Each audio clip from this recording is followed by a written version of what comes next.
is full. I don't know how my cloud's full, but that's how rain happens, right? So you can blame the rain on me, right? Your cloud gets full of what? Never mind. Okay. I agree. Hey, Pup Club. I'm Laura Morris, and you've probably received messages from me ad nauseum. I wanted to pull us together just because I know that Cindy is relatively new, and I know Crystal is relatively new to, oh, what? And so anyway, we typically, over the years, we've had, once a year, had a nurse refresher meeting. And so since we're the old timers, I just thought we'd call the meeting and go on with it. This afternoon, we're having another meeting at 1 with advanced unlicensed assistant. So yeah, big time. It was woo, fun day. So, but I want to go around the room real quick and around online and see who all we have here.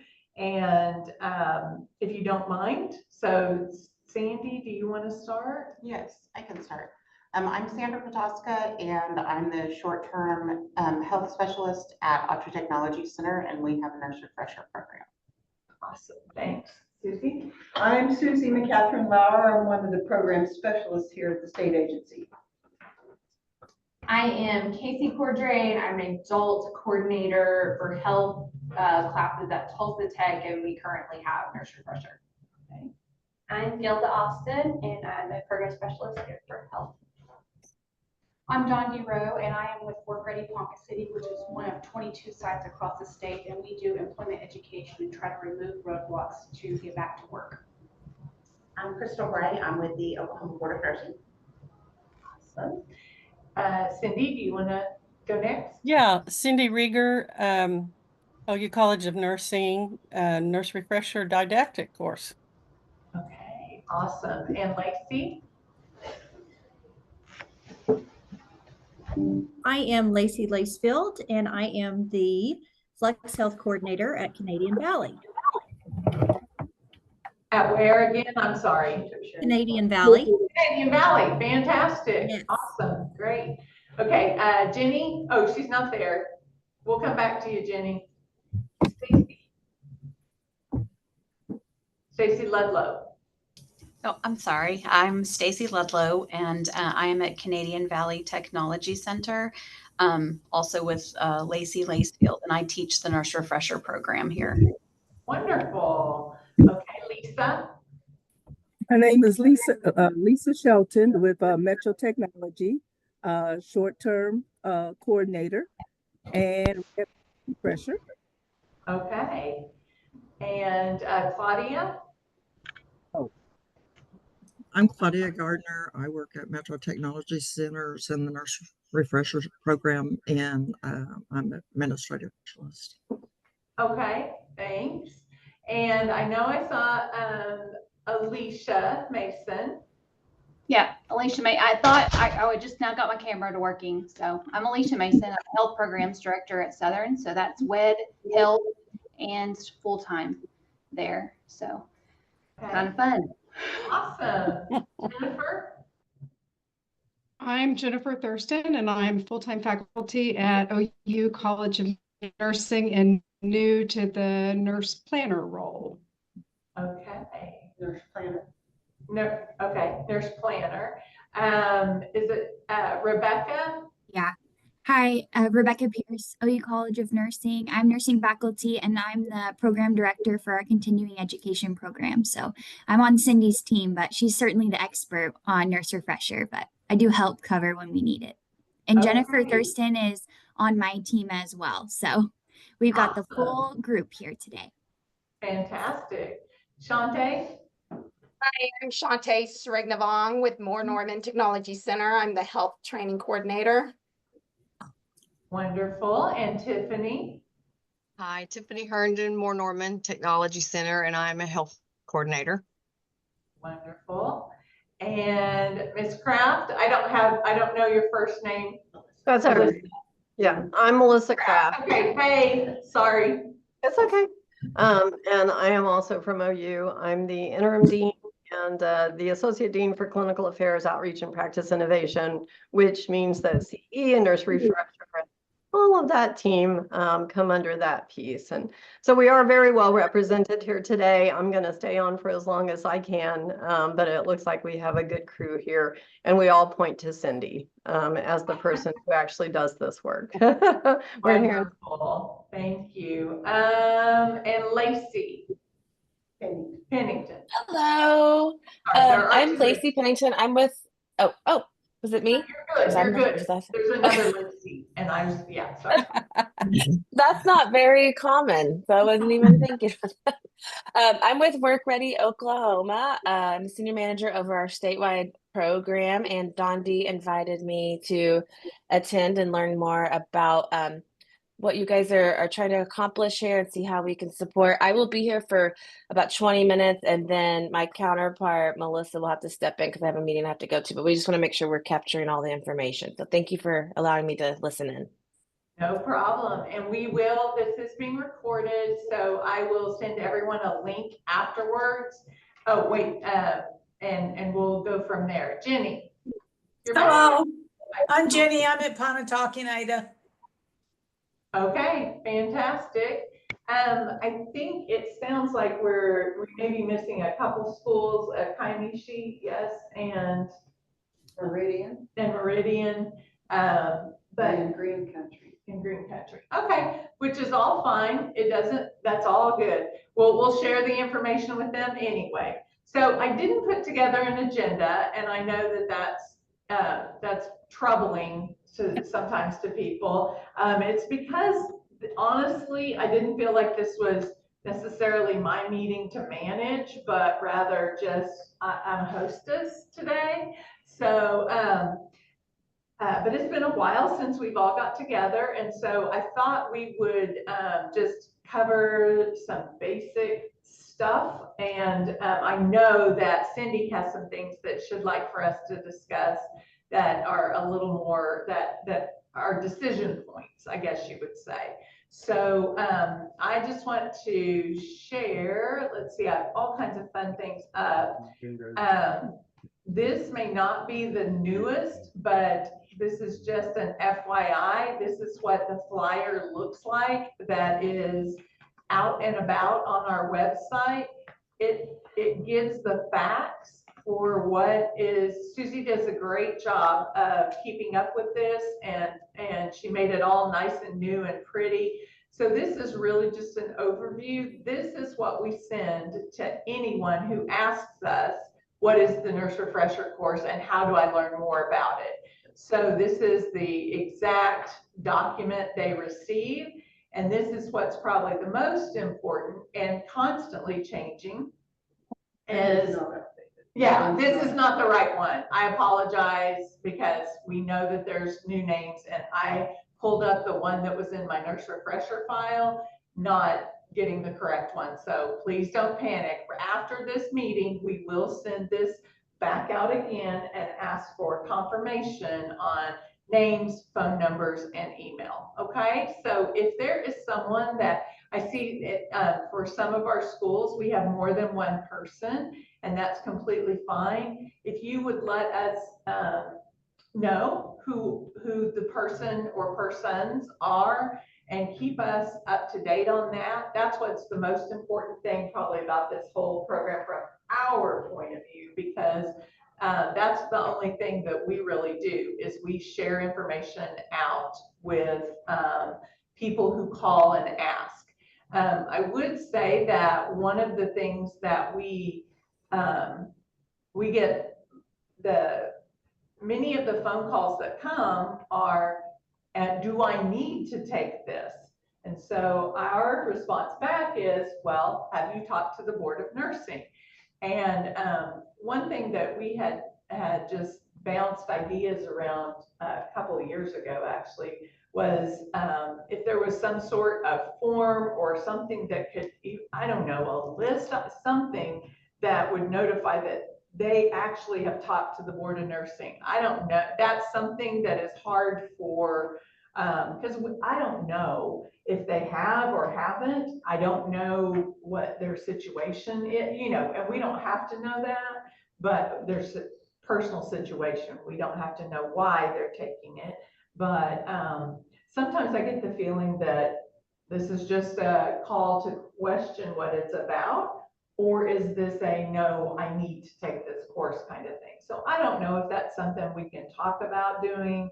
I don't know who answers the questions at the board, who that would be, you know, how all that works. So do you have any thoughts on that, Crystal? Not really. I get that call all the time. And they always just tell me, they told me, so I don't know who they is. Oh, we thought they was you. Yeah, Right. they'll say, they told me to call the Board of Nursing. Yeah. And I don't know if I I don't know if that's coming out of the tech centers or coming out of, you know, out of this office or what, but that's what they always say, is they told me to call the Board of Nursing. And right now, the current process is they just call and they just say, hey, this is what, you know, my situation. I think it probably came about because people get confused with the refresher course versus continuing education courses. And so, you know, if they haven't been expired that long, they can just take the continuing education and not the refresher. So I think that's probably where that came from, was that you just need to get verification this is actually what you're needing to do. And we just tell them, you know, we just listen to their, you know, I've been expired for 10 years or whatever, and tell them, yes, you need a refresher course, or no, you need continuing education credits. Okay, so go ahead. Sorry, can I ask, are there very black and white, yes, they need it, no, they don't, that you could share with us so that we know what, because that is my response. When I get that call, I go, call the board. It's not my place to tell you if you need it or not, and I honestly don't know what the, you know what I mean? So criteria. The criteria, thank you. Yeah, so if it is very standard, black and white, and we know that. So there's a couple of different things. If they want to take it for the purpose of NCLEX prep, you know, sometimes we'll have ones that call and they say, hey, I failed the NCLEX 4 different times. I want to take the refresher course. Then that is a completely optional thing for them. Sure. Anybody can take it. They can take just the didactic part if they want. That's totally up to them. Yeah. Okay. If it's for the purpose of reinstatement, then it's a 5-year mark. So if they've been lapsed for 5 years, they have to do the refresher. Okay. If they're less than 5 years, they can do continuing education to get their license. Ah, see, I didn't know that. Yes. And then less than 5 years, they can do continuing education. And I assume that all that information's on your website, what to take and how to turn that in and all that. Okay. And so if they are less than 5 years since their last active license, then they can do the 24 hours of continuing education credits, and then they just put in for an application of reinstatement, and they will have their license reinstated. Now, one of the things that did change, I think a little bit before I got there, but now reinstatement does require a background check and fingerprints, where at one time it did not. And so, or at least that's my understanding, it did not. And then if they are greater than 5 years, then they have to take the refresher course, and they have to do both components, the didactic and the skills clinical, in order to get that back. And then my understanding is you guys mail a certificate to the board, and then the board, they can put in for reinstatement. They can do their reinstatement application. Okay. So the other one that we do occasionally get, I think, although I've not had to deal with it yet, that my understanding is the board also reserves the right to put that on their disciplinary part, that they have to take the refresher. And if they have to take it, if somebody calls you and says, hey, I've got a board order to take the refresher course, at that, I probably would send them, say, talk to the board and let's find out what you really need. Just simply because some of those, I refer them to their case person that takes care of their case, and let them tell them exactly what they. There may be details right, we don't need to know or need to know. Yeah, well, and there's, like, I don't know anything about the disciplinary cases. Right. So if they call and they say, I'm trying to find a, you know, nursing jurisprudence class or whatever, I just say, who's your caseworker? And then I transfer to them, because I don't really deal with that part at all. So I would tend to say, if they call you and say it's a disciplinary issue or it's board ordered, that they take the refresher course, that you probably have them call the board so we can find out for certain. Do they just need to take the didactic? Do they need to take the whole course? What do they need to take? Right. And that's what made me think that if there were some level of communication that could come with the student that would just say, and we don't care if it's board ordered or whatever, but if it says, I need the didactic, or I need the didactic and the clinical and the skills portion, then that Yes. I know it's just another form, I know, but I was just, I don't know. I was just trying to think of a way that we could make sure that we're communicating with them correctly. I don't know how many people have ever been enrolled in something that didn't need to be. So yeah, that I would agree with that. Just to clarify, the refresher course will take the place of their continuing education. Like they can take that as part of continuing ed. It's just that it's going to cost them a lot more than if they just did continuing ed courses. But they can do that if they want to spend the $2,000, and it will count toward their continuing ed. But it's not. But that's usually not the most economical route.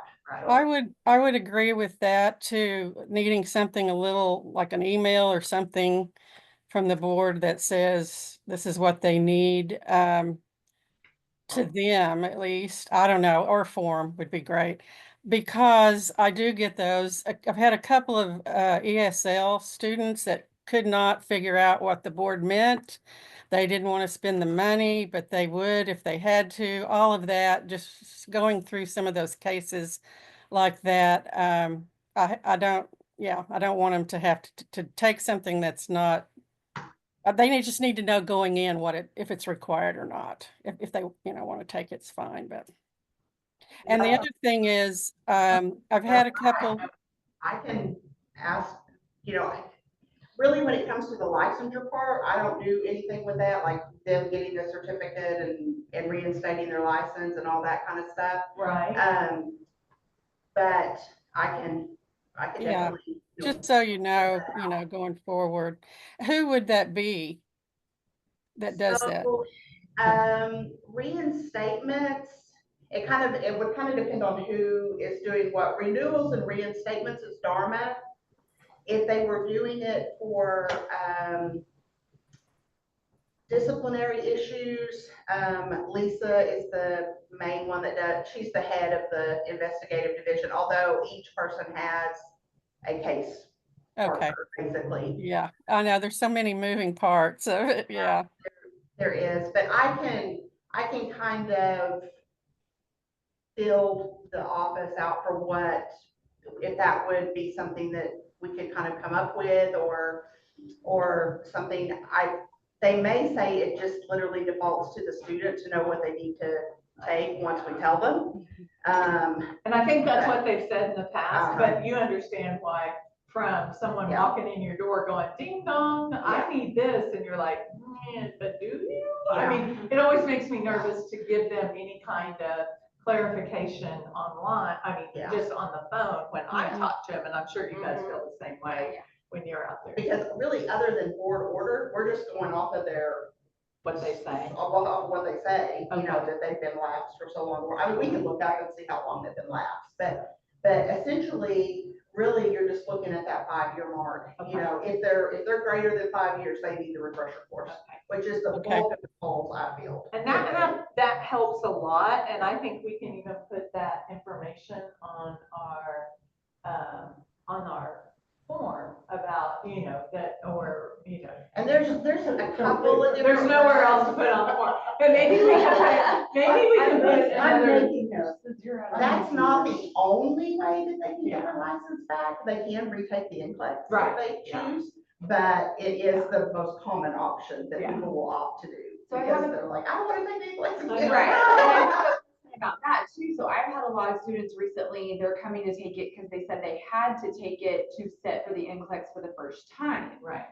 Because they didn't take their NCLEX so in that case, within 2 years. Okay, that's what I thought, but that was hearsay from my students. So I'm like, will you say that again? So if they did not successfully complete Right. their NCLEX. So if they never, no NCLEX. They graduated from a program that they either never took the NCLEX, Right. or they were unsuccessful for 2 years, then they have to take the refresher in order to have a reinstatement for their, to set for boards. Okay, so you can't, anything over 2 years, you have to go back through the program. Yes? No, you have to take the refresher. You just take the Yes, refresher. you just have to Okay. take the refresher. And then my last scenario, endorsements. I had someone that said they had to take it for an endorsement, and that one really threw me off because I thought, I've never heard of that for an endorsement. However, she was international student, originally licensed in Chicago, then moved to Oklahoma. So I was like, well, maybe that's something unique to her situation, but do you know anything about why somebody for an endorsement might ever need to take it? Okay. But I can definitely ask. Endorsement is Keziah at the board. Let me see if she's on Teams at the moment. I can just pull her up and ask her. Right. Like that might have been a very specific, because she was coming from another country and she didn't realize that in the US you have to be licensed by state. So she just got licensed at whatever state. And so she's like, I just picked Illinois, I picked Chicago, and got a license. And then, but she really lives in Oklahoma. And she's like, then I discovered I had to have an Oklahoma license, not an Illinois license. I think I talked to her too. I think I Zoomed with that person because she still, she couldn't wade through the whole process. And that's the one, the ESL and the out of the country, even out of the state. I will say, I have looked up nurses that from out of state on their state website to be sure they were in fact what they said, like it had a license in the past or something, because the worst case scenario is like Florida, where somebody takes the nurse refresher course and somehow gets through the system, has not been through, it's not a nurse, has not been in a nursing program. So just those kind of things, that's just how I think is worst case scenario. So yeah, there's so many bits and pieces that it really helps to get something specific from the board, so we know that they're paying for what they need to pay for. Some of it gets back to money ethically. And then how to direct those that just don't understand and can't wade through the system. If we can't, then we shouldn't be expecting them to. How about if I just make a cheat sheet basically and send to you guys that says, if they're looking at reinstatement, this is what these rules are. If they're looking at endorsement, these are what the rules are. Keziah is typing me that right here to find out. Thank you. Yeah, because we can always give them the disclaimer of, this is not, I am not the board of nursing. I'm not responsible for information. You want to reach out to them. However, if this is truly your situation, here's what it should be, right? We can always give a disclaimer when they call, but it might be really helpful to have that cheat sheet of just. Yes, and I don't know that those things need to be published. Our rules, but that's an easy thing to do.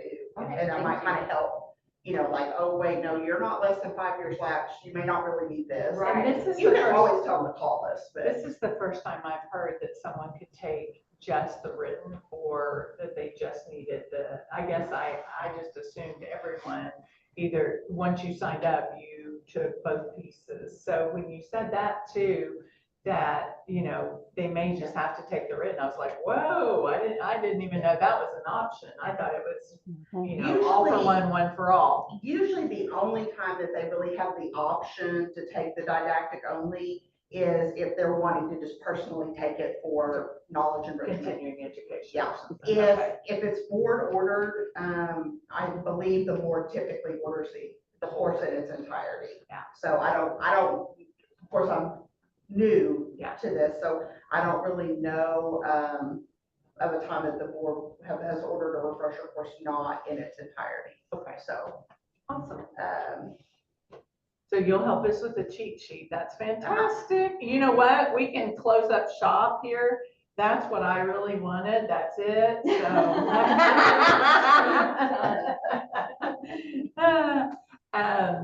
Oh, Rebecca has her hand raised. Rebecca? Hi, I have a question about when we're saying continuing education, the nurses can take Nurse Refresher for continuing education. Our current course does not offer ANCC contact hours at this time. Do any of your portions in the clinical, are you certifying that as contact hours through ANCC, or how are you defining that term? We don't have, our schools would have to each go out and apply for those contact hours, is what I understand. And typically we would have to have a college or university actually be the ones that sign off on it. That's from when we tried to get contact hours for the SIM conference and things like that in the past. So I don't know, but you're talking about the specific accredited continuing education courses. Yeah. Right. So as far as the board goes, the only rule that we have for continuing education courses, there's basically two caveats to it. It has to be related to nursing, obviously, but we don't require, so many hours of mental health, so many hours of OB, so many hours. We don't. It just has to be related to the field of nursing. So it can be any subject matter that the person chooses. And then it has to come from an accredited source. So, which a lot of them are the American Credentialing Center, American Nursing Credentialing Center. So a lot of them will say ANCC on it, but it doesn't have to be. It just has to be accredited. That's the only caveat to it. And do you all have a definition of accredited? Because our programs are accredited by the State Board of Career Tech, but I don't, you understand what I'm saying? But they're not accredited by AC.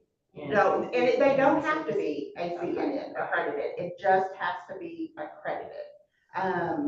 So, and I can even ask that question for certain about, but that's all it literally says, is it has to come from an accredited source. Do we have to submit something to get that approved to you guys? It would be. So we take it on face value that the person did what they said they did when they reinstate or when they renew. So they'll just mark that they did the 24 hours of continuing ed. And then if their account is audited, they have to provide us the certificates. There's kind of a whole list of things that they have to provide us, like who the accrediting agency is, the certificates, how many hours, all that kind of stuff. So the objectives, how did it meet the nursing objectives kind of type deal. So the objectives of the course. And so that's the same thing you do for anyone who's renewing licensure though. Is the continuing education so in Oklahoma, in order to renew, you don't have to have continuing education. You can have 520 hours of work. So if you work full time, you don't have to do continuing education. So. And along that, thank you for that answer. So at the OU College of Nursing, we are an accredited provider of continuing education. So I'm very familiar with that process, and we went through ANCC. And yes, there are a few different organizations that can accredit continuing education, but our didactic portion, so what your students are coming to, is not accredited for contact hours right now. So we're not giving them contact hours for the course. So I was looking at perhaps, an opportunity and seeing if any of your organizations are currently applying for contact hours for the portions you're teaching. So this is really helpful. So thank you. And I can find out if there would need to be another process per se of being able to assign contact hours with that, or if the accreditation itself would stand because you're an accredited program. Or we have to follow a process. Pardon? Yeah, we still would have to apply and accredit, which we could do. It would the process, but it is more than putting a statement on it.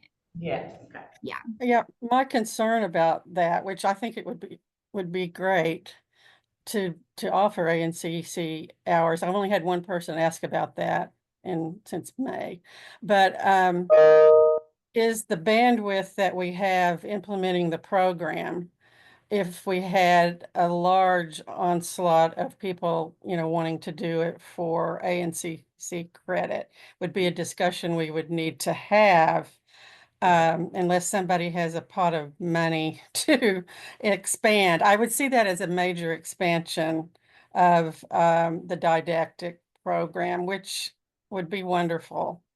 But just to kind of think about the pros and cons of some of that. And also, would it be advantageous with the time spent to get accredited? Right. The whole balance. Well, I think too, where for you all, it might be fairly easy because you have, the instructor of record, but our instructors can change depending on who you contract with.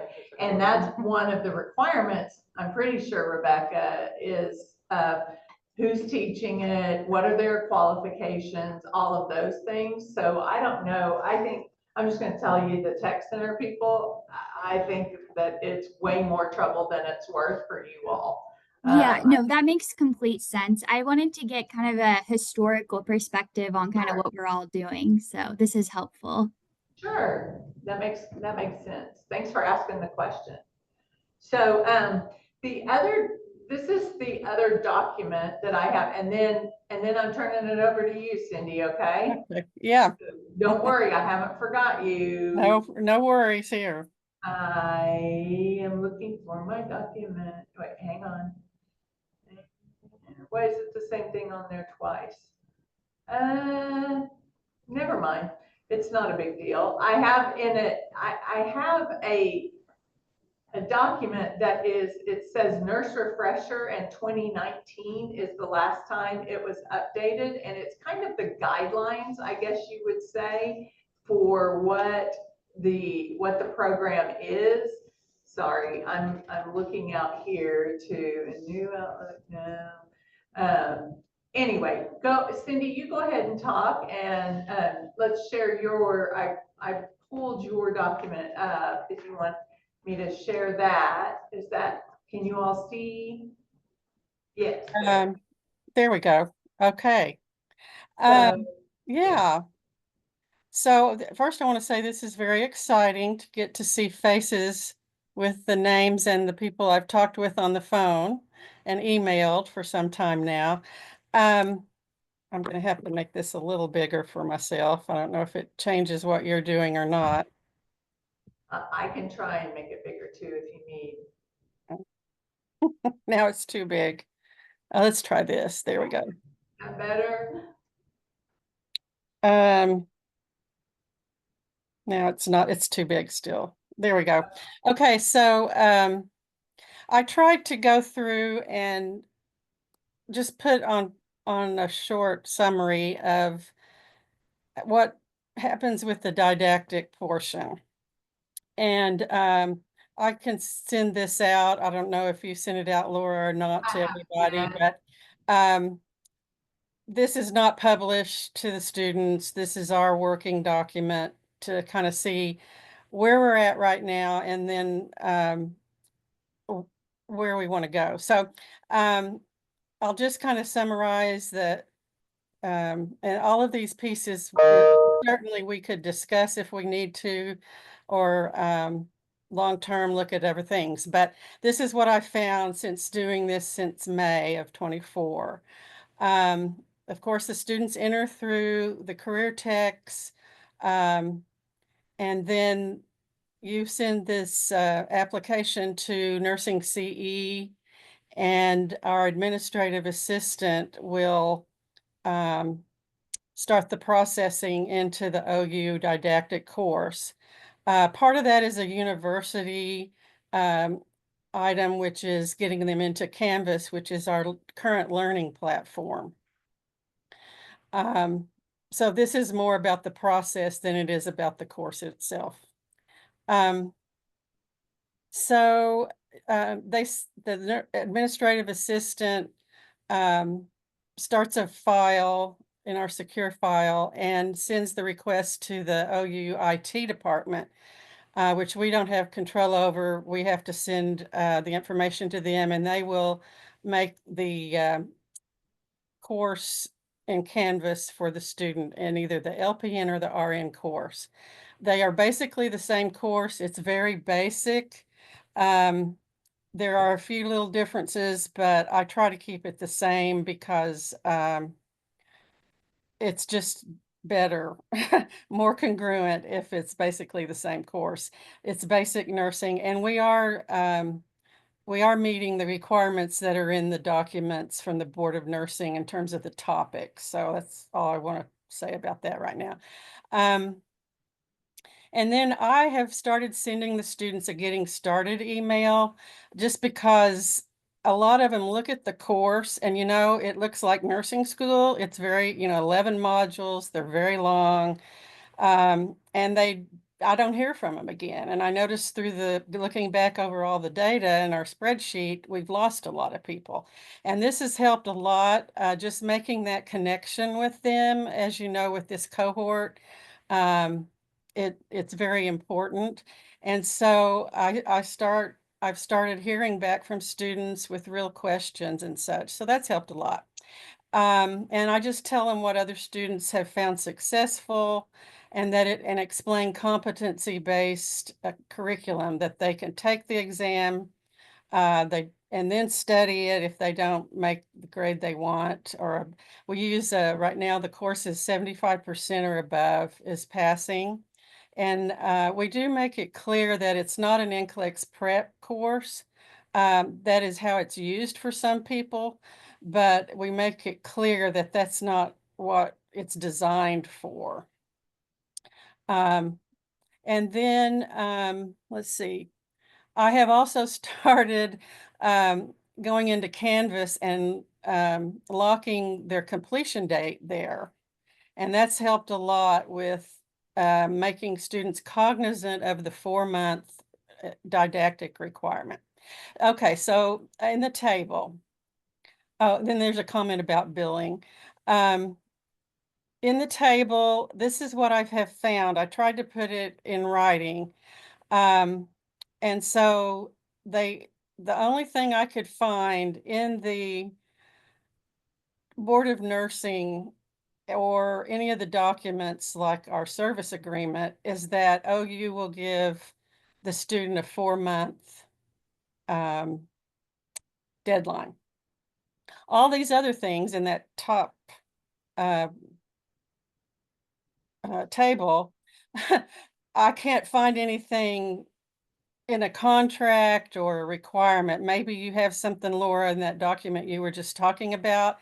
If we have it, I have not found it by doing searches in our secure drive. So one of the things I found is that after the 4 months, some places in our course documents, just the course, said that they had to pay $450 after that, after the 4-month deadline, if they did not complete the didactic course.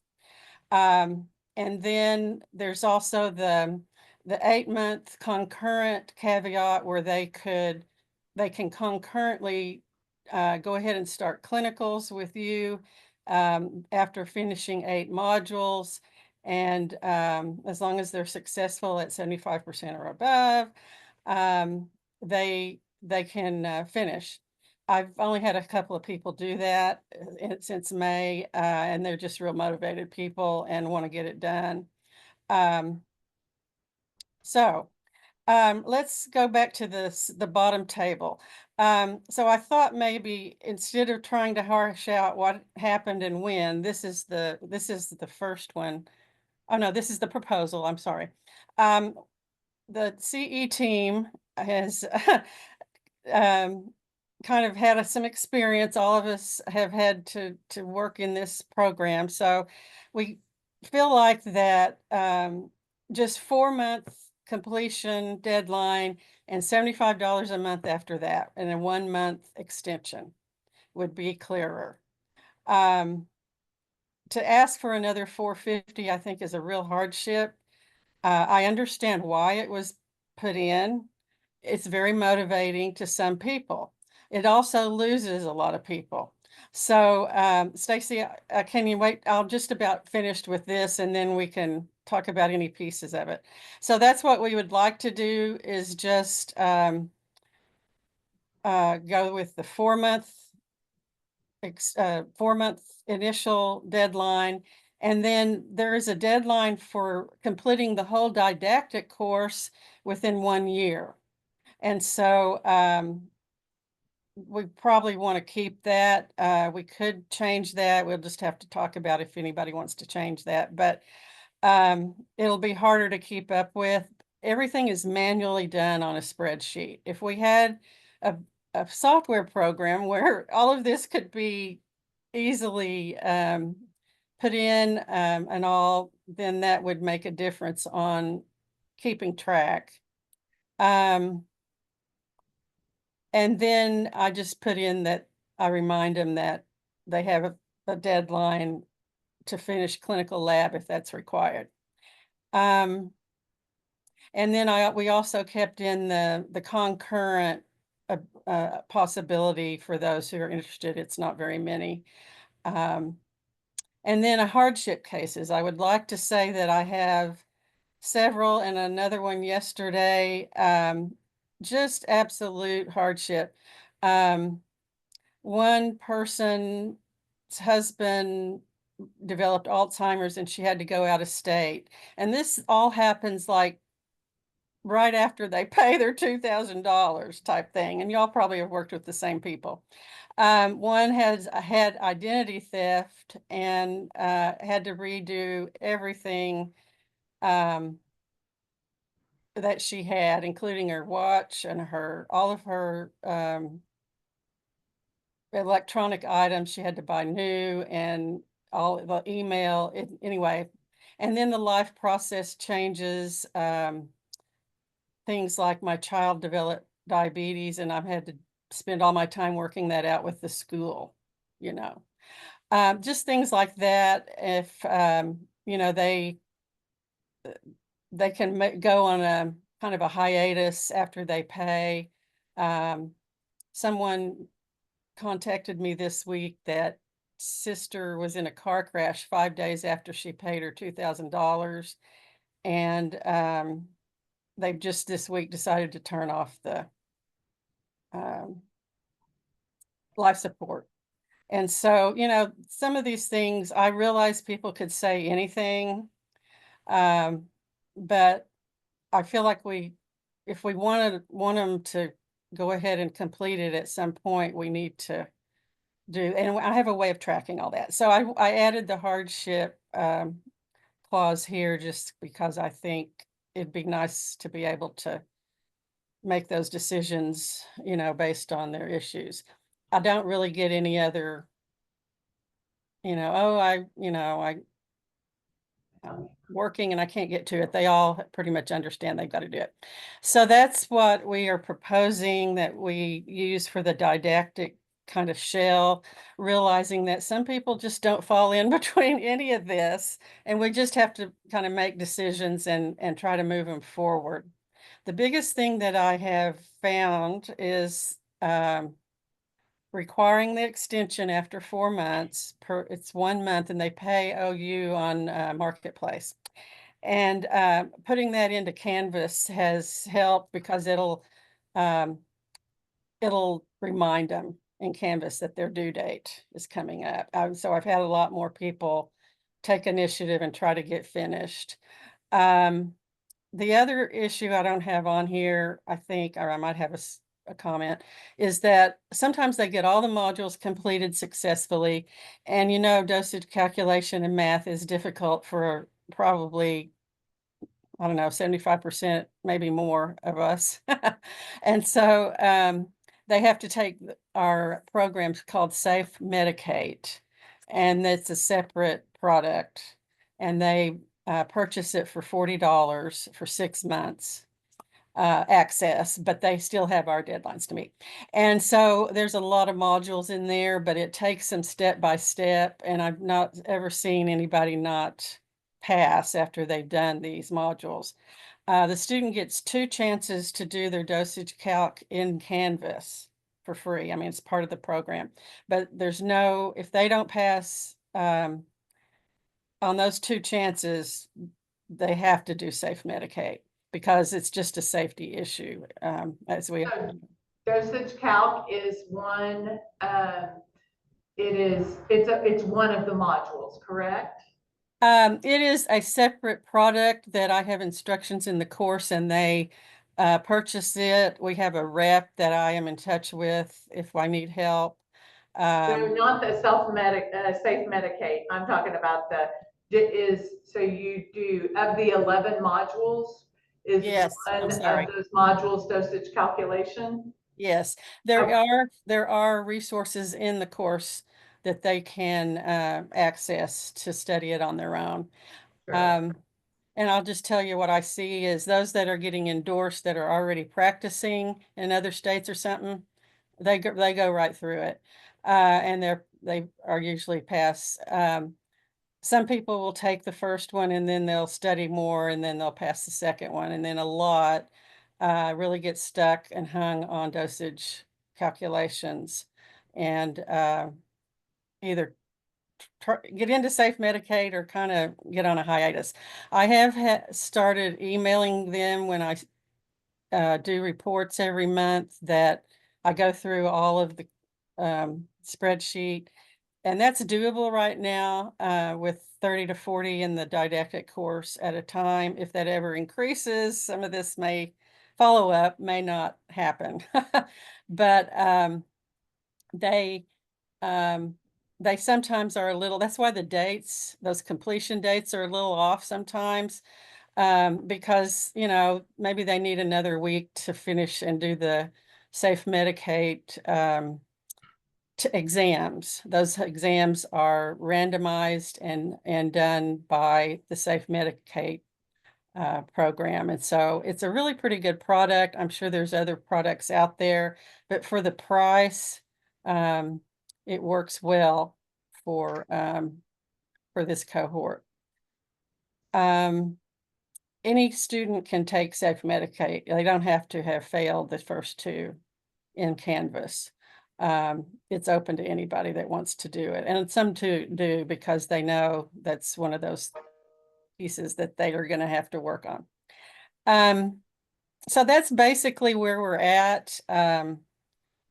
I'm happy to answer any questions, or if we want to talk about any pieces. Somebody had their hand up and I'm still looking. I know. Stacy has her hand up. Stacy Ledlow, do you want to go first? Yes, I'm sorry. And now I'm clapping. I don't know. Yeah, I saw that. I did have a question. Canadian Valley Technology Center, probably a couple of years ago, I have been directed by the administrators that they wanted to limit our program to a 6-month contract. And so when they come and enroll here, they have 6 months to complete everything. That decision, of course, is above my pay grade, but I'm curious if does anyone else have some kind of deadline that's different from that 1 year that Cindy discussed? Do y'all?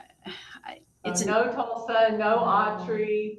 How are you? Jenny's a no, so that's Pontotoc a no. I can tell you it's difficult as an instructor because I have to be very clear up front that they have that 6 months deadline. And then when OU offers an extension, it affects our deadlines. And then the facility has actually charged some of my students to purchase an extension here for $400 something to continue greater than that 6 month time. Again, Lacey I think she started Monday. So I think that will be something to address. But I was just wondering if any of the other technology centers did anything different than that year that you've allotted. If you do, just unmute yourself and let us know. Yeah. Okay. This is Lisa Shelton. Our students usually finish within the 6 months. You know, so we give them 8 months, but overall we've been running an average of 6 months. So Lisa, you said instead of 12 months, Metro Tech set an 8 month. We set up, ours is 8 months. Okay. 4 months with OU, 1 day of skills, and then the 4 months on B.S.N. And that comes out to about 8 months. And they've been averaging 6 months. Okay. Anyone else?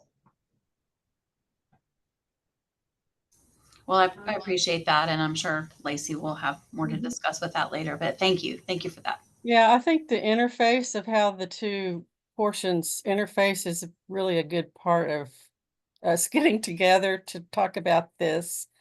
So we're happy to do what we can. Maybe those students will need to kind of remind them, or maybe could you give them, so you could say you're going to start this didactic portion, kind of give them some more specifics, like give them the months they need to be sure to start looking at clinical and try to get that done first, or get their modules completed and all. Sometimes it's just a matter of communicating with them, I've noticed, because they'll just drop off and I won't hear from them. So Stacey, I'm curious, since you all implemented that, has it increased the number of people that have completed the program? Has it made it stagnant? Has it made it better? I mean, better, same, or worse? It's really those outliers. Most of them I finish within, but I do have those that come through, and again, I communicate with them up front. I'm really clear on that 6-month deadline because it's been a problem. And so I don't know, maybe 10% of students are fighting for that deadline at the end. But the issue for me becomes when they assign, like if they come and enroll with me January 1st, I usually give them, if I've sent the paperwork to OU, I generally give them about 2 weeks. So January 15th, so come, what is that, June 16th, they need to be done. Right. And if OU gives an extension and tells them, well, you get another month, then I don't feel like that's very fair. So then I'm calling my administrator and saying, hey, can we give an extension in this case? And can we let them go a little further? And then it's kind of a month-to-month thing. But it would be nicer, I think, if we had like a hard stop, if we had that. I don't know what the school will allow, but if we could do, if we could just be consistent with what everyone is offering, I think that would work better. I don't know that it has directly affected outcomes. I think you're always going to have that one that enrolls and then never does anything. And right. Then, but most of them complete, I would say. Well, I know that there's a lot of students in the metro area that go to your program just because they can get in and do their stuff any day, because the way you guys have your short-term adult health program set up. So, but that's good to know about the 6 months. I didn't know that. Yeah, I was just getting ready to ask, can I ask how you have your skills session set up? Because there's no way we could do that with the way ours is. So I'm like really curious now, how does that work for you? So when I enroll them initially, I tell them all about OU. You're going to go to OU when you're done with OU and when you've been cleared to do clinicals. And I have that verification from OU. We schedule 2 clinical days and I do them one-on-one. So I always do them on Wednesdays and Thursdays. And then that student will come in we do 8:30 to 3:30 on Wednesday, and we do skills from 8:30 in the morning until usually, depending on the student, till 2:30 or 3 in the afternoon. And then on Thursday, they come in and we do those skills. And they have to, I'm curious how y'all do it, because they have to show that they're safe to practice. Basically, what I'm looking for is that they've had training. And I did have one, actually, I won't go into it, but I did have one from Florida that there was a thing. So what I want to see is that they're competent, that they have been through, and I don't need them to present the skill perfectly, but I do want them to show that they're asking the right questions, that this is an aha moment. Yes, I remember doing this in nursing school. That's sort of what I look through as they do each skill. I don't ever take more than one at a time because I want to see that that nurse is going to be relatively proficient, safe in our community is basically what I'm looking for. So I do Wednesdays and Thursdays, and I run probably, I don't know, 30 a year that come through is about average, I would guess. Right now, yes, I'm pretty busy. I have one today. Somebody else is covering right now to do her skills. But how do y'all do it? So you just do those 2 skills days and there's nothing else? That's it. We start at the beginning of that skills book and we do every skill in it. Okay, that explains why we would not have time. So we are doing days of skills, but I only offer that class once a month. Okay. And so I get, which, I don't usually have more than 4, maybe. I mean, occasionally, and then I'll bring in 2 instructors. So we're usually like a 2-to-1 ratio. Mm-hmm. But then they go do 30 hours of clinicals at OSU Medical. That probably is better. Ours are virtual clinicals. So after they complete those 2 skills days, and that's really the benefit of getting a one-on-one is that I can actually see what that student's, what their level of education is, how skilled are they? And so, and that's usually, if I'm going to lose a student, that's where it's going to be. I mean, if they come in and it's obvious that they don't know anything, we usually have that talk and, how do you think things are going? And then sometimes students will say, I can see that this is well above what I thought. And sometimes I'll lose a student there. But the clinicals are going to be that B.S.N's program. It's 10 virtual med-surg patients, and I have them do the B.S.N scenario. I usually average the first 3 of the grades, and then they have to write me up the documentation, and they have to write up those questions that are at the end of each of those scenarios. I think some of the other technology centers are using B.S.Ns. If they will use it appropriately, I'm finding that it's beneficial. There are always going to be those students you can look on, what is that, Studco, and there's some things they can cheat, and you can tell always when they do. But if they'll use it, I think that that's a great program. Of course, I think in person is always going to be probably the best way to do it. I know we don't have a clinical instructor in-house right now that could, but that could be an option to look at in the future.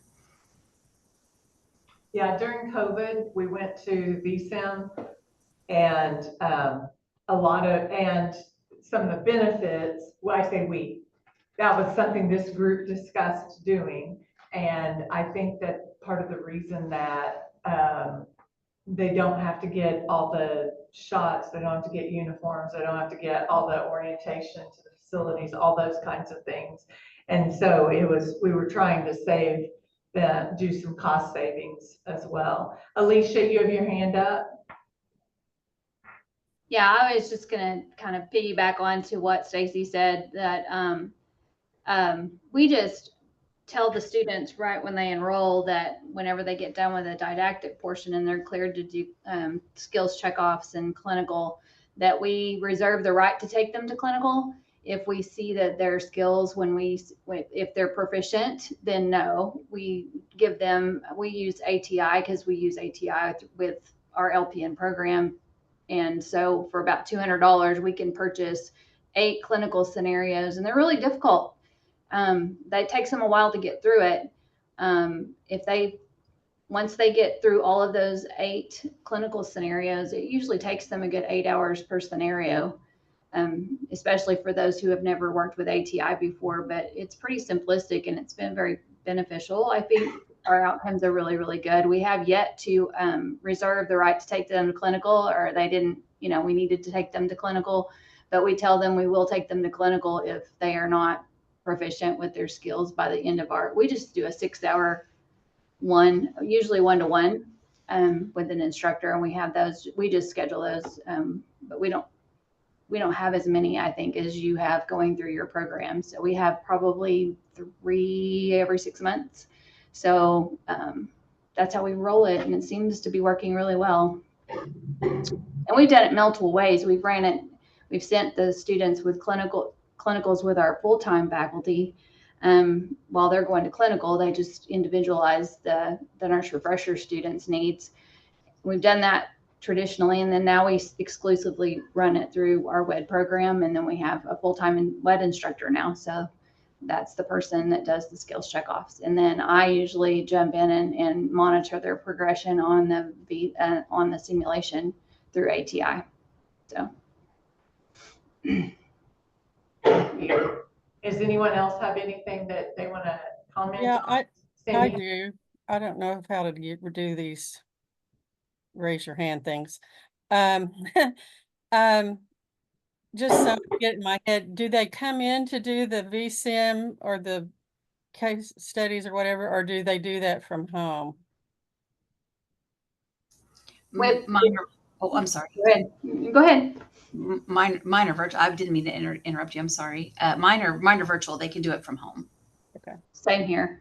And then if they have trouble with devices or anything, they can come in during our hours of operation, and then they can utilize our equipment and computers and things. Awesome. So I have another question. Do you all have a learning platform, or is the learning platform is the VSIM and the ATI?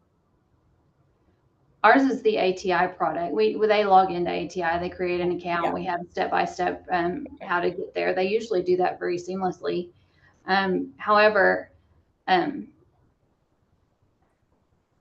lost my thought. I guess my question, is there a separate learning platform?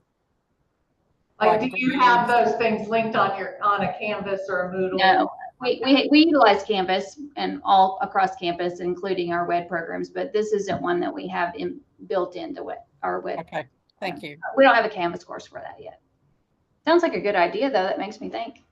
Well, I'm thinking of so many different learning curves, and we have those too. So that's why there's a pretty good cohort that are not at all tech savvy, and it's problematic. It's almost like they need to take a little utilization type of computer course, if it's ever offered anywhere, just to learn how to do this type of thing. So anyway. We have had a couple of students before that were really challenged. We allowed them to do their didactic OU things with us. I mean, if they needed to. This has been a while. However, when they're here, we're pretty well versed in things, and so we can help them with that technology and navigation if they have trouble. So we encourage them to come to campus if they need to. That's awesome. Thank you. Also, Lacey Lacefield asked the question, what's the completion time for some of the rest of your programs? If they allow them 12 months, do they complete early? Are you asking for the didactic portion? I think Lacey's asking other WED coordinators. We usually don't have trouble with them going longer than 6 months. So we really haven't implemented a hard stop at our school. Ours usually complete within the 8 months. There are a few that will just take forever, but for the most part, if we say 8 months, we give them an 8-month deadline, and that we won't extend it past 12 months. Jenny, you have yeah, that's kind of what we do. I mean, we say a year. We tell them they have a year to complete, but it doesn't usually take a year. Right. We don't have very many though. We're kind of small. That's okay. Stacy, you told us what you do. Lisa, and you said yours is 8 months. Oh, what do you do with your other programs, Stacy? I'm sorry, my other program, you mean? Do you do that with anything else besides Nurse Refresher, set the 6-month deadline? Yes, we do a lot of short-term classes. We teach, the CNA program, and yes, this facility is very hard stop oriented right now. So yes, they have, the CNA program, like they get 60 classroom days, which is, what that means is that we're open Monday through Thursday. So we count up per student the days that we're open, and then they get 60 classroom days to complete the class. So yes, we're very much about deadlines. Okay. Well, there you go. How about you, Lisa? when you have that volume, you have to be. Yeah. Well, you have, Lacey, or Stacy, you have, flex, you facilitate the students when they come in. They're not a theory class that moves all together. Is that correct? For all the program, or I'm sorry, for the nursing. For CNA. For CNA, yes. Our CNA programs are all self-paced. So they have a certain number. They have, I think it's 14 learning links that they complete. And so they can move at their own pace, but they do have deadlines, and that deadline has changed over the years, you know, depending on some different factors. But yes, we do deadlines for our CNAs. Our CMAs have deadlines like that. And so we're very clear up front. I will tell you that we want them to complete. We want them to be successful. So there's no question going forward. They know they're about their halfway point. They know when their due dates are done. But yes, we've been directed to be very deadline oriented. So we've offered our short-term programs with flex train in that same fashion before, but it also has to, you know, we got a new full-time instructor in WED, and they're just not ready to be able to shift gears that way yet. So we have the you know, closed entry, closed exit. So for all of our WED programs right now, but I can see I'm very familiar with the previous director there. So she was very helpful in us learning how to do that when we had flex training too. So no other programs that I have a flexible schedule. It's excellent for the community, the adult community, for those who work. I can tell you that I am behind it 100%. It's a great opportunity especially for people who work or trying to juggle families and things like that. They have to commit to those short-term programs 8 hours a week, and then they can pretty much come in and do their work as they want to. We also offer online, and I think we're one of the few that do that for our CNA program for phlebotomy. They can do their book work at home, and they log their hours. There's a state form they use to make sure that's in a good thing, and then they do their skills in person. So it's a blended program for several of ours. So we have some really nice opportunities. So I found the document that I was looking for earlier. This is, I said, dated 2019. I'm just showing you that this is still when people ask me, what am I going to have to do? I sometimes email them this document as well, which is basically, you guys are probably way more familiar with this than I am. It looks like the last time it was looked at was 2019. I'm sorry, you can close your eyes real quick. So this is just a basic syllabus. These are some of the requirements and so on. And this might be something, Crystal, that you may want to look at this and make sure we're all still saying the correct things as far as the board's concerned. And like, for example, this has changed. Like I said, we haven't touched this in years. But it does, this is all information that we came up with at the time when we first set this in place.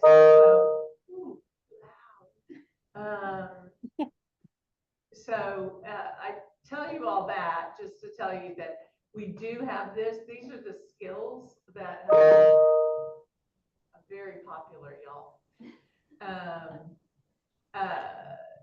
The skills that have been, I guess, set aside, that this is what we would do. I guess all of you, that I'm looking at faces in the room and they're like, yes, I've seen this before somewhere. So this is what the refresher course, this is what it looked like at the time we did this. So this may be a document that is something that we want to redo or not. I mean, it's completely up to you all. I don't have to share it with anyone, but the nice thing is there is some information in there that could be helpful to you if you were just starting this program, or so on. So we've got skill checks and all of those things. Let me see just close your eyes real quick and I'm going to see. Okay. So this is foundations of, okay, and this says review your foundations of nursing textbook, view videos, online resources, practice, blah, blah, blah. So there's all the things in the med review, all the things for ostomy and so on. So it's just an organized package of, yeah. And then here's actual skill steps. These came from our practical nursing curriculum. So they're exactly the same as our PN curriculum would list, but this is also that a student could have and say, okay, these are the steps I need to know if I'm going to be successful. So I'm going to unshare that now or stop sharing just so you can see. And I think it's really, I don't know, now that I look through it, I'm embarrassed that I haven't looked at it in a long time. But I don't know, is that something that would be, is that worth our time to redo and, or to update to make sure it's okay and to be able to give to your people in the program? We give one of those to every single student. You do? We do too. Yeah, That's as what is. That's what we're using in our skills lab, our 2-day skills lab Okay. checkoff. We put it in a nice pretty binder. I don't know that they get those first couple pages that have the cost and everything on it. Yeah, that's But all of the generics skills, and yeah, all all of the skills and everything, that's what we're using in our 2-day lab for skills checkoff. And they Okay. get it all in a pretty binder to take with them. Okay. So, and Misty said, yes, I would like that to be updated. And the skills and stuff probably don't have to be updated. It would just be some of those few details. And then Cindy, I'd work with you to make sure the modules are correct and all of that. A lot of this stuff it looks like our assumptions for how long a skill is going to take to practice and put in place and so on. And Jenny says, yes, that'd be helpful. Do all of you, Lisa and Tiffany, and is that what you currently use? I mean, do you guys do the same thing? Do you give that to students? Yes. You do, Lisa, at Metro, okay. How about Alicia, do you? We have a copy there and we give them a shorter, just the skills checklist. Okay. The verification sheet to take with them if they need to take it, because we usually work with them and get them through that the first day, because we haven't come into that, we haven't had that problem with the student just flat not knowing what they're doing. So we just give them the skills checklist after we've completed it during that time. Stacy? I give them that folder with all that information in it, but we have an additional book that we give them. It's a clinical skills book that I believe was written by Marty Burton, who was our curriculum writer several years ago. So they have a more detailed book to go for, and it's actually got a whole checklist in there, like for wash your hands, it goes through, and it's a little more detailed than the CIMC book, but they get both. But when I check off, I go through the actual skills book that's a little more detailed than what they're required. I can share that, I think, if anybody wants to look at it. That'd be awesome. If you'd send it to me, I can make sure it gets back out to everyone on this list. I will do that. I want to be cognizant of your time. It's 11:12 right now, and I brought up the things I wanted to talk about. So as we know, it's all about me. And so what I would love to do right now is to open it up to you all, or this is our chance to really talk to Cindy and talk to Crystal. If my instructors / coordinators have any questions or ideas or thoughts. And it sounds like to me, Cindy, you'd ask, you wanted to kind of bounce that off everyone about, your, the changes that you wanted to make to the timeline. I think you got some answers. Did you get what you need as well? So I'm just going to stop talking and let you all jump in. So. I have a question. Go ahead. Is there any funding out there for the students for the nurse refresher course? Because that's one of the questions I receive when they call, and I go over everything. I explain it to them, then I tell them, excuse me, I have allergies, that they need to call the board of nursing. But then the next question is there any funding out there? Because, you know, $2,000 is kind of a bit much Change. at one time. So Lisa, let me tell you, years ago, we did have the Masonic Lodge in Oklahoma sponsored 100 people, and they gave us $200,000, which we then divvied out to the schools for your payment, and then the schools obviously then pay OU as well. It was a beautiful thing. It was during COVID. It was the last time I've been able to, I am not good at asking people for money. But it was a beautiful thing. And so that's actually why D.N.P is here. She has a program too that may or may not help with students needing financial assistance. So do you want to talk to them about that? Yes, so I had the opportunity to cross paths with Laura at a training a few weeks ago in Norman. And she said, if you had $2,000, man, it would get this person back to work. Well, that's what Work Ready does in brief. Work Ready, it has 22 sites across the state, and we are tax funded to remove roadblocks to get people back to work. That roadblock could be your uniform. It could be empowerment. How can we pour into this person? That doesn't cost me $1. It could be a variety of short-term certifications, whether we're talking about CNA or CDL. If this is a short-term certification, and I know Lacey, my supervisor with the state program, is off, and maybe Melissa is on. I don't think she is. I'm going to speak very directly to Ponca City's side. Ponca City is embedded within Pioneer Technology Center. We don't have the LP, or we don't have. You don't have nurse refresher. Okay. You do that. You have the practical nursing. Yeah, you have practical nursing, but you don't have a nurse refresher program. But what Work Ready can do at any site, it's a soft skills certification and completely free for anyone to attend. All I need is 5 days of their time.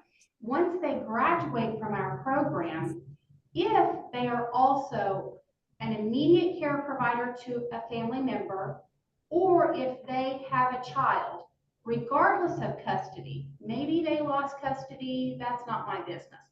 So they are either the custodial provider of a child that's not theirs, or they have a child in the world, and they are a utilizer or could receive safety net services. So they're in the poverty category of any stretch. Then I can scholarship them to go back to a choice short-term certification after they've completed my class. And nothing's a guarantee, because if that person comes to my class, I see that they're worth investing in. I love the idea that maybe some people have some CEUs that are pricey and that need to be paid for. Maybe they've never been to anything and they are interested and want to try that. If it's a $2,000 roadblock between you and making $25+ an hour, get in my class. I'm very passionate with the Ponca City program because I know where my budget lines are. If $2,000 is what's roadblocking your $40,000 or more career, get in my class. So she has the 5 days. Basically, they would apply to a Work Ready site.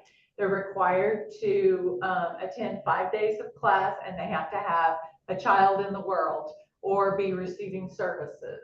And so she shared this with me, and I was like, oh, I'm pretty sure that most of our people will fall in those categories. And so the 5 days of instruction are soft skills, employability skills, learning how to be, a human being, those kinds of things. So you want to talk a little bit about that? Yes, so the skill sets build from one day to the next. And we talk about speaker listener technique, how to bring a problem to your supervisor without being part of the problem. We talk about how to polish your resume. If you've had a work, employment gap because you've been a stay-at-home parent, how can we look at those stay-at-home mom skills or dad skills and make that a skill set in your homemaker, lots of different things there for your resume. Somebody said, well, what if they're really rusty on their computer skills? What's the missing link for them to be a better employee? We try to connect them with those pieces as well. So our program is ideal for anyone that wants to be in the workforce. I loved being invited to this, that if, you know, these certifications can be scholarshiped by us, then great. So we also have a remote work sales pitch with our program, which really needs those nursing people. Whether it is that you might be working for a Medicaid or Medicare supplemental insurance, if you have your pharmacy technician license, those are remote work positions that our state is trying to fill for other employment partners. And again, we are completely free to the students. We don't have any hidden fees. Well, now that you've gotten the baseline free stuff, we want $2 an hour. No, ma'am. There's no hidden fees there. So isn't that cool, Lisa? Doesn't that sound like something your students would appreciate? Yes, I will pass it on to them. We use Work Ready for my phlebotomy class and for pharmacy. I'm gonna push it out for pharmacy, and we also use it for our ENT and welding. So you use Work Ready already in your school? We use Work, yes, but So I will have them to contact Work Ready for pharmacy. I mean, not pharmacy, for Nurse Refresher. Yeah, so we define short-term certification as what can you get done in 6 months. Okay. But that is negotiable in my, Okay. mind. Dundee's my kind of girl. She's a little flexible. Yeah, because if that's what's going to get you back to work and you're paying better taxes because you're making better money, that's the full circle. And ways to get connected with your Work Ready site is workreadyoklahoma.com. There's a color-coded map. We have Ada, Durant, Ardmore, Eufaula, Oklahoma City. I don't know, there's 22 of us. And we really want anyone in our class because maybe they don't even realize they want to go back to work. I've had a grandparent raising grandchild and she's like, oh my gosh, you can do this for me? Yes. So sometimes it's also just making them believe in themselves and that they're worth more. And you all, that's what you're all about, especially in the ACD in the short term. And sometimes if we can get them in one of those classes and be successful, then they might move on to our full-time programs and be successful. Mm-hmm. So. Yeah. And they were very wise on creating our emails that it's employment@WRO- whatever town you're seeking. So employment@WRO-PoncasCity.com would get you connected to my team. So if you want to get a hold of the Ada girls, send an email there, and then someone will contact you. And to enroll in our classes, I'm really like, if you show up by 9 o'clock on Monday, I'm glad to have you. There's not any pre-qualifications to attending our workshops. It's a Monday through Friday offered once a month. And we always have more things that we'll offer them still at free to them, but there's always more. How can we continue pouring into this job seeker? Does anyone have any questions for Dondee? I've never heard of it before. And the Oklahoma Employment Security Commission and Workforce Oklahoma, a lot of those things have gone through changes in the last few years and restructuring in Oklahoma's government and so on, and who's taking on those things. Anyway, so when she came up to me, because I said, man, if we could just get $2,000 for, someone to be able to take this, because those scholarships were gone in a month. I mean, it was fast and furious, and I don't have the information for how many more people it got into the workforce, but I know it was over 50, and that's good. Mm-hmm. So what other do you guys have questions about or want to talk about? So just a couple of points of clarification so I talked to Keziah. So she said that the didactic part of refresher will not transfer as CEUs. Okay, So just as a point of clarification there. so that the goes back refresher to the will OU not people, yeah. transfer as CEUs. Oh, I have a question on that. Oh, sorry, I don't make it wrong. If we accredit the didactic portion though, could it count as CEs or still no? I don't know why it could not, because that is literally the only rule. I don't know why in the world it couldn't, but when I go back, I've got a note here to myself to talk to Mike to find out if Okay. that's a thing. And Okay, that sounds wonderful. literally that is the only rule. So I don't know why it couldn't, for Okay. sure. Okay, that sounds Cindy, good. Thank you. Cindy, I have it somewhere, but can you give us your email? Me, Sorry, I missed that. Yes. Cindy Rieger. It's nurse-refresher-course at ou.edu.